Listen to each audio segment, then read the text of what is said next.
bienvenue sur Licorne le podcast. Je suis Hello, podcast manager, mais avant tout entrepreneur. Ici, je te partage mon quotidien et tout ça sans bullshit, vraiment, parce que y en a marre des langues de bois. Si t'aimes l'humour de beauf, les blagues carambars et les gros mots, bienvenue, let's go!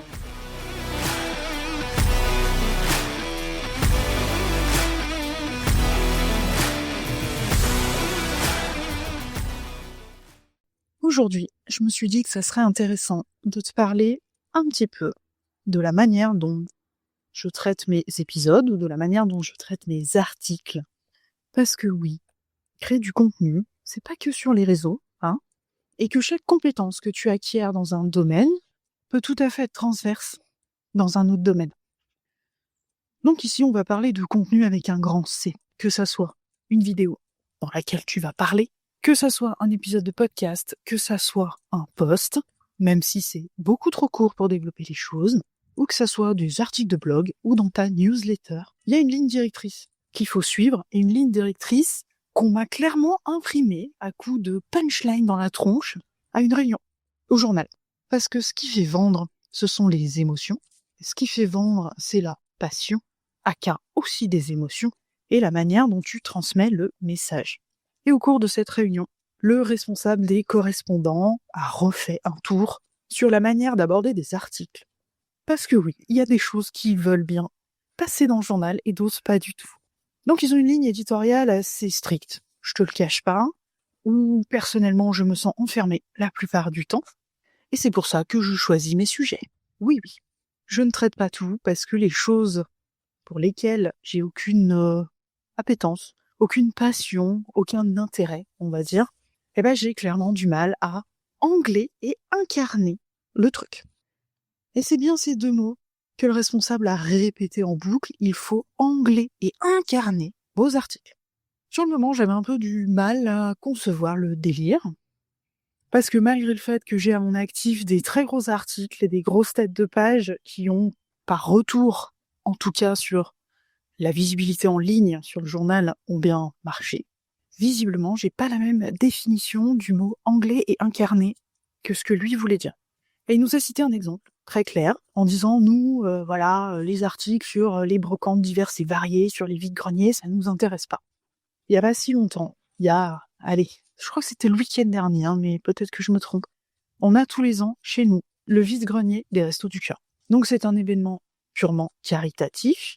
Les bénévoles des Restos du Cœur passent une journée complète à organiser et à tenir surtout ce vide-grenier pour pouvoir récolter des fonds qui serviront à l'association.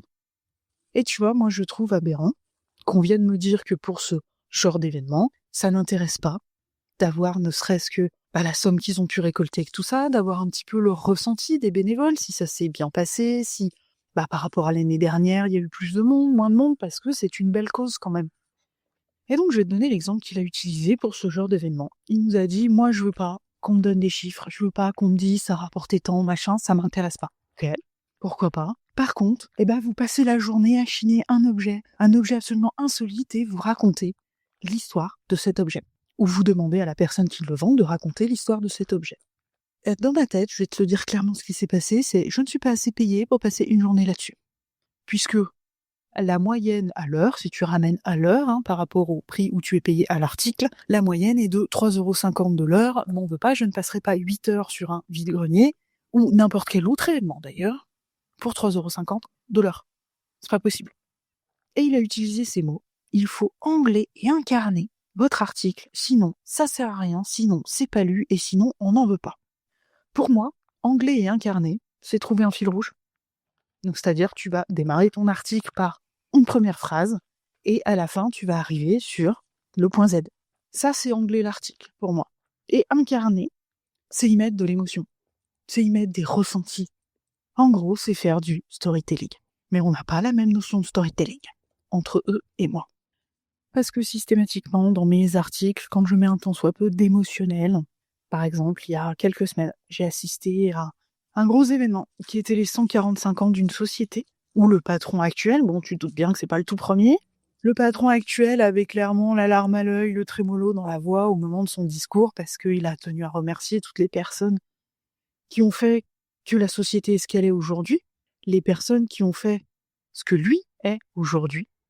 Et il a fait ça avec les larmes aux yeux, la gorge nouée. Et tu vois, c'est des choses que moi, personnellement, parce que c'était humain, parce que c'était arrivé au moment du discours, eh bien, je les ai mis, en fait, dans mon article, en mettant un tel à prononcer son discours non sans émotion, avec les yeux humides, par exemple. Bah, ça a tout été coupé. Bon, trop d'émotion, on m'a dit. Ah, d'accord. Et oui, parce que, eh bien, écoute, la ligne éditoriale, et en tout cas le fait d'angler et d'incarner pour eux les articles, c'est d'en mettre pas trop non plus, hein. Et je trouve que c'est dommage. Et l'avantage, toi, en tant qu'entrepreneur, c'est que tu peux angler et incarner ton contenu comme tu l'entends. Et donc, je vais te donner, moi, ma définition, même si je t'en ai déjà parlé, d'angler et d'incarner. Tu vas trouver le fil rouge, l'idée principale que tu veux développer dans ton contenu. Et derrière, tu vas y mettre des émotions, tu vas y mettre des anecdotes, tu vas y mettre du ressenti. Tu pourrais expliquer, par exemple, là, tu vois, regarde, je vais te dire ce que je suis en train de faire. Je suis en train de marcher avec ma chienne. Et cette idée, elle m'a pop comme ça dans la tête, en me disant, écoute, tout ce que tu apprends avec le journal, tu t'en sers en fait au quotidien, même dans ton activité d'entrepreneur, dans ton activité de podcasteuse, et ça serait bien d'en parler.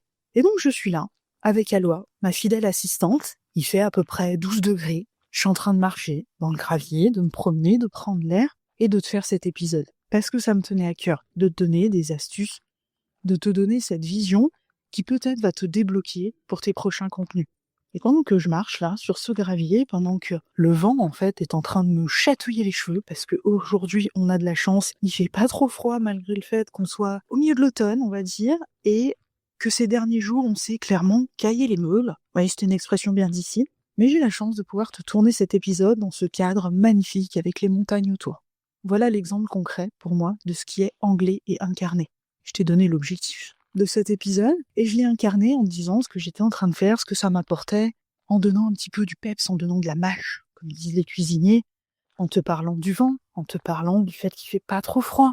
Ça, tu vois, tu peux le faire dans ton contenu. Donc on va appeler ça du storytelling, la plupart du temps, même si on met un peu tout et n'importe quoi dans le storytelling aujourd'hui, et il faut pas tomber, en fait, dans l'extrême du truc, ni dans le pathos. Et là, je te donne un autre exemple. J'ai besoin d'écrire un post pour la semaine prochaine. Exactement. Alors, au moment où je te tourne cet épisode, puisque cet épisode va sortir pile poil le 13 novembre, hein, mais ce post, je veux l'écrire pour le 13 novembre. Et je bute. J'ai pas d'idée, mon cerveau est embrouillé, malgré le fait que, d'habitude, mes idées pop facilement, et parfois, c'est la page blanche, le truc, quoi. Et dans ces cas-là, qu'est-ce que je fais? Je vais trouver mon assistante Gemini, et je lui ai demandé de me sortir 3 idées out of the box, parce que si tu lui poses 3 idées, il va te pondre de la merde, tu lui dis sors-moi 3 idées, il va te pondre des trucs plan au possible. En lui disant j'ai besoin d'écrire un carrousel pour le 13 novembre, j'ai pas d'idée, trouve-moi 3 idées out of the box pour ça. Et donc il a bien fait son travail, il a cherché ce que le 13 novembre pouvait représenter, si c'était une fête, si c'était autre chose. Et donc il est tombé le 13 novembre sur quoi? Sur malheureusement, oui, ça fait partie de l'histoire, les attentats au Bataclan. Et il m'a sorti cette phrase. Oui, alors tu vois, ça peut être intéressant de rebondir dessus, alors sans forcément en faire, mais de parler de résilience, de choses comme ça. Et là, j'ai dit, non, il est hors de question d'angler et d'incarner là-dessus. Tout simplement parce que angler sur ces attentats et trouver une idée, pourquoi pas, même si je trouve ça abject par respect pour la mémoire des personnes qui ont malheureusement perdu la vie ce jour-là, pour la mémoire et le respect aussi des familles endeuillées. Mais que de l'incarner, ça m'aurait été complètement impossible. Parce que j'estime qu'on ne peut incarner que ce qu'on a ressenti, ce qu'on a vécu, ou dans l'instant présent, comme moi quand je rencontre des gens, pour faire mes articles, ou parce que ça t'est déjà arrivé. Là où j'ai eu récemment le plus de facilité à angler et à incarner un texte, c'est pas un moment très joyeux, c'est l'éloge funèbre de mon père, où mes frères et sœurs comptaient sur moi pour faire 20 minutes de texte, et où j'ai dit je ne pourrais pas. C'est hors de question parce que pour moi, je voulais clairement parler de mon père comment moi je le voyais. Et pas comment on voyait tous, en fait. Et c'est ce que j'ai fini par faire. Donc chacun s'est débrouillé à faire son texte, et je l'ai anglais et incarné. C'est-à-dire que je l'ai anglais en commençant par une phrase d'un humoriste que mon père adorait. Je vais te donner cette phrase, j'espère que t'as la ref. Le texte commençait par « Papa, c'est l'histoire d'un mec ». Et ce texte, je l'ai incarné avec toutes les anecdotes, aussi drôles que parfois pas du tout, sur mon père. Et j'avoue que même dans ces moments-là, en fait, je ne pensais pas que mon auditoire de 200 personnes, c'était impressionnant.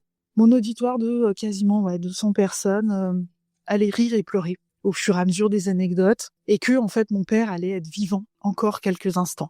Et pourquoi ce texte était si profond, d'après les retours que j'en ai eus? Tout simplement parce que je l'ai anglais, incarné, vécu au plus profond de mes tripes. Et que c'est ça, pour moi, la vision que j'ai de créer du contenu, d'apporter de la valeur, bien entendu, de te donner des trucs et astuces encore plus, mais aussi que tu ressentes les choses. Parce que c'est ma vision, selon moi, on intègre des connaissances, on intègre des réflexions, on intègre du savoir uniquement quand on a ressenti la chose, émotionnellement, sensoriellement parlant. Donc aujourd'hui, qu'est-ce que tu vas faire? Tu vas commencer à réfléchir à ce que je viens de te dire, à angler et incarner. Ouais, je le fais avec le même ton que le mec qui me l'a dit, ton contenu. Sans forcément tomber dans le pathos. C'est-à-dire que là, aujourd'hui, on est le 13 novembre. Donc oui, j'ai évoqué les attentats du 13 novembre. Mais il est hors de question pour moi d'en parler ouvertement et de dire, c'est ce qui est arrivé, il faut se rappeler, il faut ci, il faut là. Je pourrais te parler aussi de celui du 14 juillet à Nice, puisque j'ai été directement impactée. Et heureusement, la personne de ma famille qui vit à Nice n'a pas été touchée. Mais je peux te jurer que les quelques heures entre l'annonce aux infos de ce qui venait de se passer et le moment où j'ai pu avoir des nouvelles, ça a été assez violent. Donc ça, voilà, je t'en parle là, mais j'en ferai pas un épisode et je déblatérerai pas là-dessus. Parce que tomber dans le pathos, ça fait réagir. Les gens vont s'identifier à toi et tout. Mais si tu ne fais que ça, on va te prendre pour une pleureuse, je te le dis tout de suite. Donc oui, tu vas angler et incarner tes contenus. C'est-à-dire que tu vas leur donner un fil rouge, un point de départ, ta première phrase, par quoi tu commences, pour mener à ta dernière phrase qui est la leçon que tu veux donner ou que tu veux apprendre, en fait, aux personnes qui vont te lire. Et au milieu de tout ça, tu m'y mets, s'il te plaît, du vivant et de l'humain. Tu peux tout à fait demander à l'IA de t'aider à écrire ton texte. Mais ne fais pas un copier-coller. Relis-le.